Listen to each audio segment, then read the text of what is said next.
各位弟兄姐妹，大家晚安。非常高兴在这美好的夜晚，我们一起来聆听神的话语。邀请你，我们在每周三的晚上8点到9点，同一时间，我们一起透过神的话语来经历我们生命所要得着的智慧跟盼望。接下来，我们一起用一首诗歌，我们一起在神的面前用馨香的活祭来向我们的神献上感恩的心。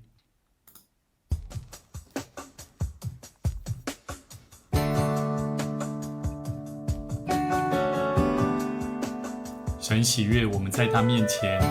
用最美好的生命献上我们的感谢。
愿我们在神的话语里面，我们一起经历神的同在，也让我们一起在祷告里面来经历我们的生命成为馨香的活祭。在开始以前，我们一起同心，一起来祷告。愿我们的生命成为神你所喜悦的器皿，愿我们在你面前的赞美以及敬拜，成为神你所喜悦的生命。主啊，我们谢谢主，再次保守我们平安，来到主你的面前，要一起经历神你话语的智慧。愿主你帮助我们，一起在生命的敞开里面，从你的话语能够得着智慧的心。愿你的灵充满我们，带领我们，引导我们，让我们的生命活出有实践的生命。感谢赞美主，祷告奉主耶稣基督圣名来求，阿们。今天我们要一起来看一段圣经节，记载在马太福音第21章第12节到第17节。在经历过2个礼拜因为牧师也非常感谢主，在上帝的保守跟带领，让我们的牧师娘能够平安的将我们的老四第4个孩子生下来。虽然经历过很多的波折，但是我们内心依然充满向神的感恩的心也非常感谢主，在整个经历过程，就如同耶稣要即将进入受难周这段过程里面，在他人生生命当中所经历的，就如同我们的生命的经历一样，时常经历那个苦难的过程，也是在领受神丰盛恩典祝福的过程。愿主帮助我们，当我们期待生命能够得着更多的丰盛恩典，我们更需要去经历那个生命无法经历的挑战。我们一起来看今天的圣经节，在马太福音第21章第12节到第17节。上帝的话说，耶稣进了上帝的殿，赶出店里一切做买卖的人，推倒兑换银钱的人的桌子和卖鸽子之人的凳子，对他们说，经上记着说，我的殿必称为祷告的殿，你们倒使它成为贼窝。在店里有瞎子、瘸子，到耶稣跟前，他就治好了他们。祭司长和文士看见耶稣所行的奇事，又见小孩子在店里喊着说，和散那，归于大卫的子孙，就甚恼怒，对他说，这些人所说的你听见了吗？耶稣说，是的，经上说，你从婴孩和吃奶的口中完全了赞美的话，你们没有念过吗？于是离开了他们，出城到伯大尼去，在那里住宿。感谢神，神的话语不断的在激励我们，告诉我们，耶稣当他即将要进入人生上帝所给他的一个重要的阶段，就是为人类来付上他的生命，钉死在十字架上。可是他的心中依然对于每一个进入圣殿在朝见上帝的每一个百姓，他的心中有多深的渴望，渴望他们能够不断的去经历，甚至不断在神的殿中能够真实的态度跟生命来回应他的天父阿爸父。我们从圣经的话一开始，当耶稣进到神的殿，他为赶出在殿里，他特别有讲到一个在殿里，这个殿里是什么？其实在我们知道圣殿，古时候的耶稣时代的圣殿有分外院跟内院，那在外院这当中，就是让外邦人在聚会能够敬拜神的地方。可是这个殿里，也就是所谓的这个外院的地方，聚集了一群在买卖的人。我们晓得这群外邦人，甚至有一些贫穷的人，我们从后面可以看到，有包含瞎子的，有瘸子的，他们也在这个殿里面，也就在所谓的外邦人的这个外院里面。可是当耶稣看到这些人在那边买卖，在那边用他们的利益，希望能够帮助这些穷人，可实际上他们并没有真的帮助这些穷人。所以耶稣进到店里，他非常的生气，甚至就开始脾气也就跟着来了。那我们知道这个脾气不是一般我们正常人这种生气，而是他知道在圣殿里面做这些兑换银子的这些卖鸽子的人是不是很不应该的。所以圣经里面在第13节说，耶稣说，我的殿必成为祷告的殿，你们倒使它成为贼窝了。各位弟兄姐妹，我们的上帝的殿，我们是否也让我们的教会同样的去让它成为一个祷告的地方？还是成为我们在教会里面时常去诉说谁的对谁错，然后你没有服侍神，我有服侍神，我们要怎么样才是对的？我们彼此在那边争论，但是何尝我们不愿意好好的安静心来，一起来祷告，一起来经历神。神的话语非常好，也让我再一次经历到，其实耶稣每一次在对我们说的话里面，都在对我们说话，帮助我们。当耶稣在店里面有瞎子瘸子，耶稣就到他们的面前，就治好医治好他们。各位弟兄姐妹，这何尝不是耶稣也在告诉我们？但在教会里面，有人用不好的方式在聚集敬拜神。虽然我们跟他说了，可是我们不晓得什么时候神要应许，神要改变一个人的生命的时候，耶稣他做他应该做的，医治人的工作。牧师要鼓励各位，当我们在教会里面，可能你会看到很多你不公平的、不公义的，甚至你不喜悦的，你的心无法在上帝的面前，在神的教会敬拜神，安静心下来，对神说：主啊，帮助我，让我的生命能够如同耶稣一样，能够到那一些需要的人的面前，为他祝福，为他祷告，让我们的生命能够学习耶稣。即使在那个样子的环境当中，我们可能没有勇气去对他说你这样子做不对，但是至少我们可以学习像耶稣一样去帮助人，去用圣灵的大能，或用祷告的心来祝福他，让他的生命得着改变。我相信我们基督徒也可以成为有医治，靠着圣灵来行医治大能的事情。当祭司长和文士看见了耶稣所行的事情的时候，他们又见到小孩子在圣殿里面喊着说：后山哪，归于大卫的子孙。哇，他们是生气的。这也让我想到，当在教会里面有人，他就像牧师刚刚所说的，他可能没有勇气去对任何人说什么对的事情，他去做应该做的，祝福别人。哇，就有人在旁边就看，哇，他好臭屁哦，他好骄傲哦，他都是怎么样，我们开始去讲一些不应该说的话。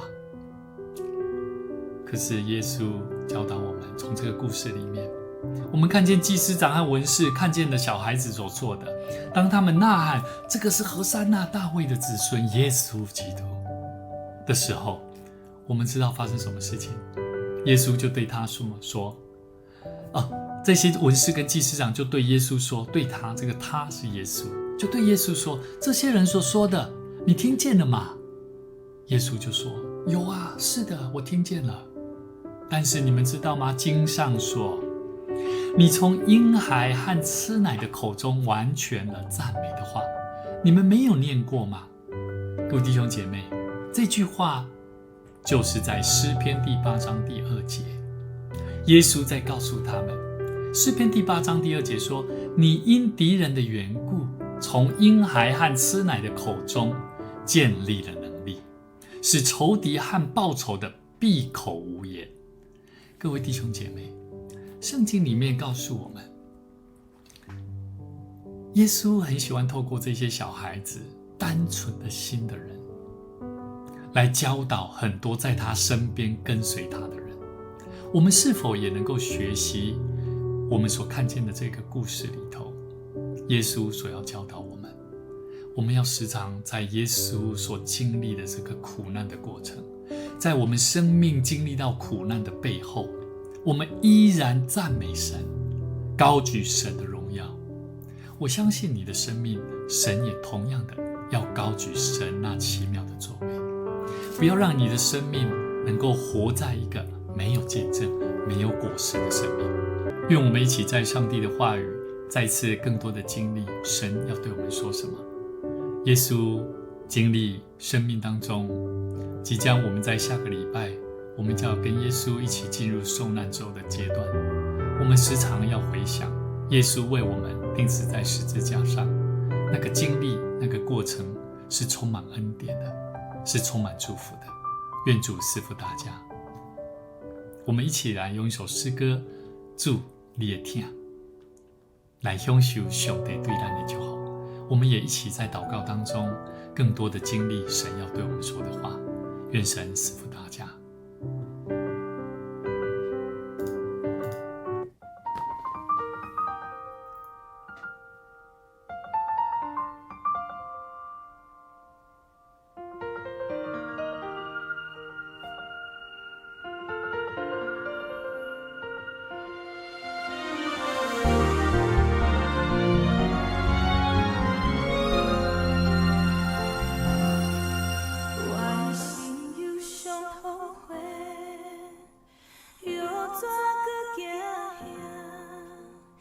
做做苦目淡我袂堪得你的疼。祝你疼我做宝贝，不捌放下我，予我永远踮你面前，不免搁着惊。祝你的疼，透满我的心，安慰我，无论是啊我，坎坷也开阔，绝无啥物会当疼煞。祝你的疼，引出我的路，保护我，对待到永远，坚持无变化，绝无啥物会当拆散。祝你的疼。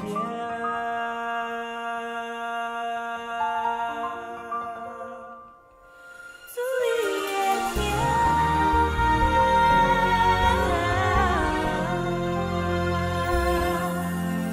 我的心有伤痛过，要怎搁行遐？做做苦目淡我袂堪得你的疼。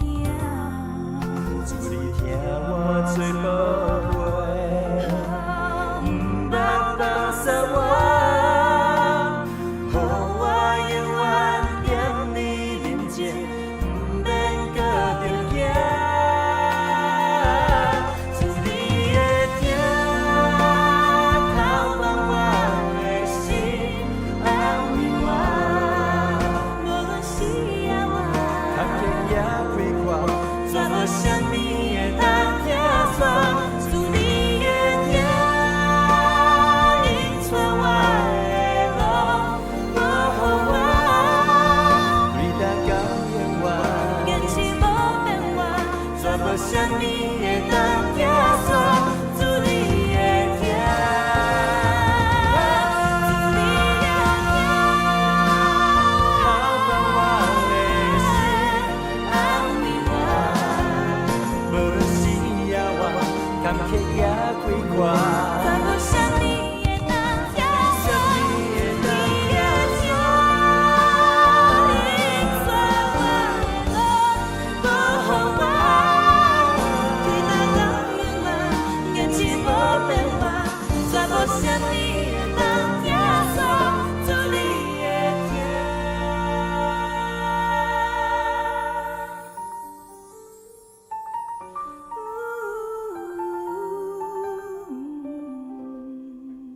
对待到永远。坚持无变化，绝无啥物会当拆散。祝你